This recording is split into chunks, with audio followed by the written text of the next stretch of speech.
तो दोस्तों आज की वीडियो में हम इंग्लिश ग्रामर के कुछ ऐसे वर्ड्स को यूज़ करेंगे, कुछ ऐसे वर्ड्स को पढ़ेंगे जिनका प्रयोग आप अक्सर अपनी डेली लाइफ में कर सकते हैं। यानी कि आप अपनी डेली लाइफ के जितने भी सेंटेंसेस बोलते हैं वो सब के सब सेंटेंसेस ज़्यादातर ये जो मैं आपको इस वीडियो में पढ़ाने वाला हूँ इन हेल्पिंग वर्ब से, मॉडल वर्ब से और कुछ वर्ड्स हैं, इनसे आपको समझ में आ जाएंगे। तो चलिए वीडियो को शुरू करते हैं। तो देखिए सबसे पहला है हैविंग टू।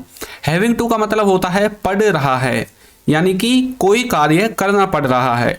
जैसे कि मुझे जाना पड़ रहा है, उसे आना पड़ रहा है, हमें पढ़ना पड़ रहा है, या फिर हमको काम करना पड़ रहा है। यानी कि आपको कोई चीज़ करनी पड़ रही है और ये जो चीज़ है ये फोर्सफुली भी हो सकती है और प्यार से भी हो सकती है। अब इसका जो स्ट्रक्चर है वो देखिए। इसके स्ट्रक्चर में सब्जेक्ट सबसे पहले आएगा, उसके बाद यदि हम प्रेजेंट के बारे में बात कर रहे हैं तो आपको इज, एम, आर इसका यूज करना है, और पास्ट के बारे में यदि हमें बनाना है तो वो हम आगे देखेंगे। उसके बाद आपको हैविंग टू का यूज करके वर्ब की फर्स्ट फॉर्म लिखनी है, फिर आपका ऑब्जेक्ट आ जाएगा। देखिए कैसे, मुझे पढ़ना पड़ रहा है तो इंग्लिश बनेगी I am having to study, I am having to study. उसे खेलना पड़ रहा है, इंग्लिश बनेगी he is having to play, he is having to play. Next है तुमको खाना पड़ रहा है तो इसकी इंग्लिश बनेगी you are having to eat, you are having to eat. तो इसी तरह से जब प्रेजेंट में किसी को कोई काम करना पड़ रहा है वहां पर आपको यूज करना है हैविंग टू का। अब यदि हम पास्ट के बारे में बात करें तो पास्ट में बनेगा कोई कार्य करना पड़ रहा था। अब देखिए इसका जो स्ट्रक्चर है इसमें आपको कुछ भी चेंजमेंट करने की जरूरत नहीं है। यहाँ पर सिर्फ आपको क्या करना है, वाज और वर को रिप्लेस कर देना है। जो आपने इजमाल लिखा था ना उसके स्थान पर आपको वाज और वर लिख देना है। यानी कि सबसे पहले सब्जेक्ट, फिर वाज और वर, इन दोनों में से कोई एक, उसके बाद हैविंग टू, फिर वर्ब की फर्स्ट फॉर्म, फिर आपका ऑब्जेक्ट आ जाएगा। देखिए कैसे, उसे गाना पड़ रहा था तो इंग्लिश बनेगी he was having to sing, he was having to sing, उसे गाना पड़ रहा था। नेक्स्ट है उन्हें देखना पड़ रहा था तो इंग्लिश बनेगी they were having to watch, they were having to watch, उन्हें देखना पड़ रहा था।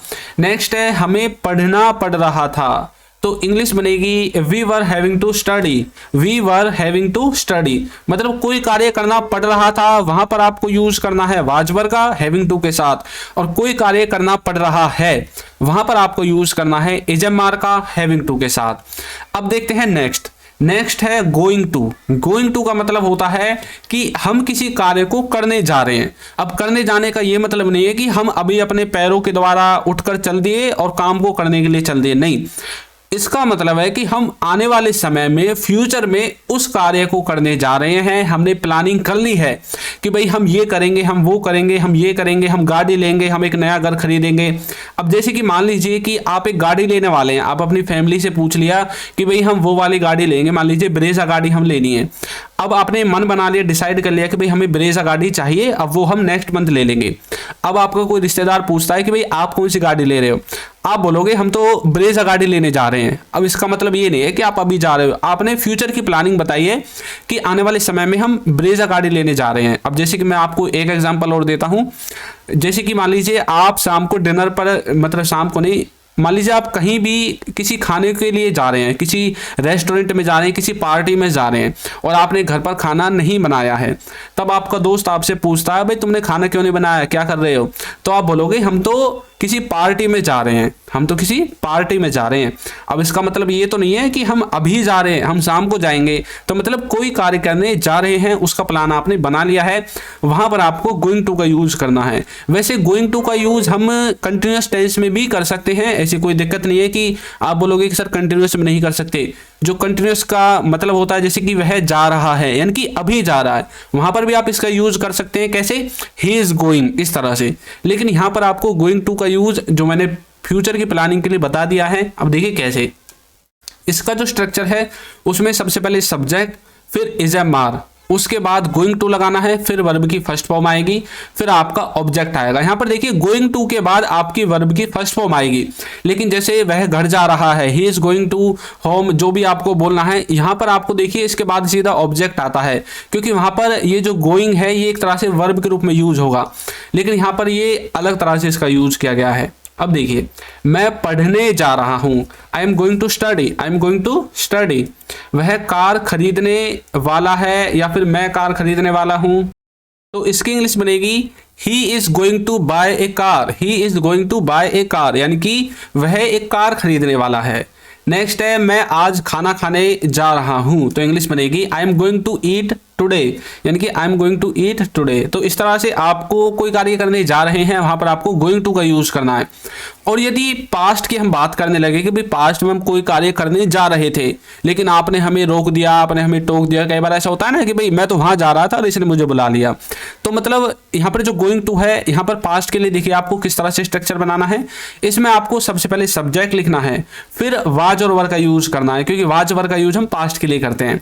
फिर आपको लिखना है गोइंग टू, उसके बाद वर्ब की फर्स्ट फॉर्म और फिर आपका ऑब्जेक्ट आ जाएगा। देखिए कैसे, मैं पत्र डालने जा रहा था, I was going to drop the letter, I was going to drop the letter. वह खेलने जा रहा था, वह खेलने जा रहा था, तो इंग्लिश बनेगी he was going to play, he was going to play.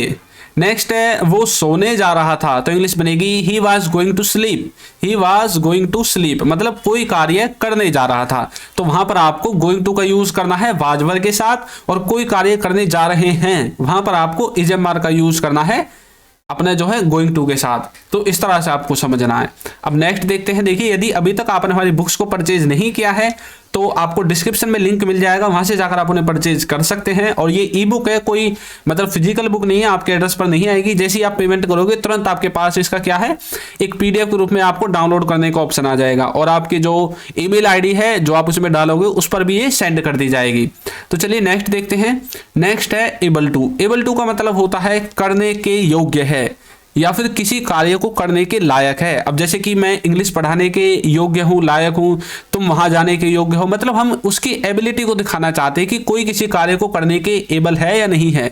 इस तरह से आपको एबल टू का यूज करना है। इसमें सबसे पहले सब्जेक्ट आएगा, फिर इज एम आर में से कोई एक आ जाएगा। अब ये इज एम आर में से एक कैसा आएगा, ये आपके सब्जेक्ट पर डिपेंड करता है कि भाई आपका सब्जेक्ट क्या है। यदि ही है तो इज आ जाएगा, आई है तो एम आ जाएगा, यू है तो आर आ जाएगा। इस तरह से डिपेंड करता है। उसके बाद एबल टू लिखना है और फिर वर्ब की फर्स्ट फॉर्म लगाकर आपका जो भी ऑब्जेक्ट है जिसके बारे में आप बात करना चाहते हैं वो आपको सबसे लास्ट में लिख देना है। देखिए कैसे, तुम जाने के योग्य हो, तो बोलोगे you are able to go, यानी कि तुम्हारे अंदर जाने की क्षमता है, तुम मन से नहीं जा रहे। कई बार ऐसा बोलते हो ना, ये जाने के योग्य है परंतु मन से ही नहीं जा रहा, जाने के तो खूब लायक है, कई बार ऐसा बोलते हो आप। नेक्स्ट है वह देखने के योग्य नहीं है, यानी कि उसके अंदर इतनी एबिलिटी नहीं है फिलहाल अभी कि वो देख पाए, तो बोलोगे he is not able to watch. और कई बार ऐसा होता है ना कि भाई आप बोलते हो कि भाई वह चलने के योग्य नहीं है, तो आप बोलते हो he is not able to walk. इस तरह से आपको यूज करना है। मैं खाने के लायक नहीं हूं, लायक नहीं हूं या योग्य नहीं हूं, बात एक ही है। तो कैसे बोलोगे, I am not able to eat, I am not able to eat. Next है कोई कार्य करने के योग्य था पास्ट में। यदि हम पास्ट की बात करेंगे तो फिर आपको इसके साथ वाज वर का यूज करना है, जैसे कि हमने अब तक सीखा है। प्रेजेंट के लिए इज एम आर का यूज करते हैं और वाज वर का पास्ट के लिए। तो सबसे पहले सब्जेक्ट लिखकर आपको वाज वर को लगा देना है, उसके बाद एबल टू लिखकर वर्ब की फर्स्ट फॉर्म लगा देनी है, और लास्ट में जो भी आपके वर्ड्स बच जाते हैं उन सबको आपको ऑब्जेक्ट की तरह सबसे लास्ट में लिख देना है बिना किसी टेंशन के। अब देखिए, वह आने के लायक था, तो इंग्लिश बनेगी he was able to come, he was able to come. हम चलने के लायक थे, तो we were able to walk, we were able to walk. आप खाने के लायक थे, तो you were able to eat, you were able to eat. तो इसी तरह से कोई किसी कार्य को करने के लायक था, वहां पर आपको यूज करना है एबल टू का। अब नेक्स्ट है अबाउट टू। अबाउट टू का रियल सेंस क्या है? अबाउट टू का रियल सेंस है करने वाले हैं, यानी कि किसी कार्य को करने वाले हैं। जैसे कि मैं आपको एग्जांपल से और अच्छे से आगे समझा दूंगा। अभी आप इसका यहां देख लीजिए कि किसी कार्य को करने वाले हैं आने वाले समय में, नियर फ्यूचर में हम किसी कार्य को करने वाले हैं, वहां पर आपको अबाउट टू का यूज करना है। और अबाउट टू भी आपका दो तरह से यूज होगा, प्रेजेंट और पास्ट में। प्रेजेंट के लिए फॉर्मूला ये है, इसमें सबसे पहले सब्जेक्ट, फिर इज एम आर, फिर अबाउट टू और वर्ब की फर्स्ट फॉर्म के बाद ऑब्जेक्ट। जैसे कि मैं आने वाला हूं, अब मैंने बताया था ना कि फ्यूचर के में कुछ होने वाला है या फिर कुछ करने वाले हैं। मैं आने वाला हूं। अब कई बार ऐसा होता है कि भाई आपके रिश्तेदार आपके घर आ रहे होते हैं और आप बार बार फोन करके पूछते हैं कि कहाँ लिए जी, तो बोलते हैं बस आने वाले हैं, आपके मतलब सिटी के बाहर हैं, आपके गांव के बाहर हैं, बस मतलब पहुंचने वाले हैं 5 मिनट में। तो I am about to come, यानी कि मैं बस आने वाला हूं, इस तरह से बोल सकते हैं। नेक्स्ट है वह खेलने वाला है।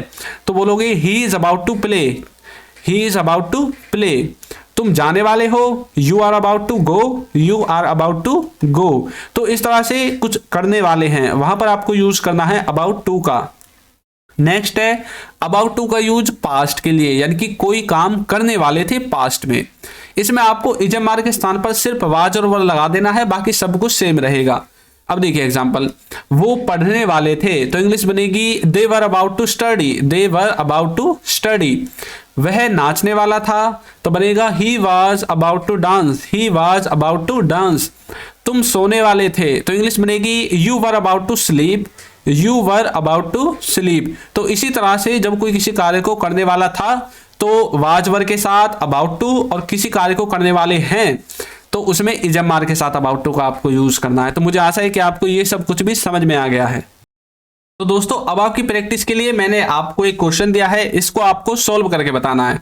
तो क्वेश्चन है वो बोलने वाले हैं, तो इसको आपको कमेंट करके बताना है कि आखिर इसकी सही इंग्लिश क्या होगी और इसके साथ हम किसका यूज करेंगे, अबाउट टू का करेंगे, गोइंग टू का करेंगे या फिर किसी और का करेंगे। तो कमेंट करके आपको बताना है और आंसर आपको जरूर देना है। तो देखते हैं कितने बच्चों ने वीडियो को लास्ट तक देखा है और कितने बच्चे इस कॉन्सेप्ट को अच्छे से समझ पाए हैं।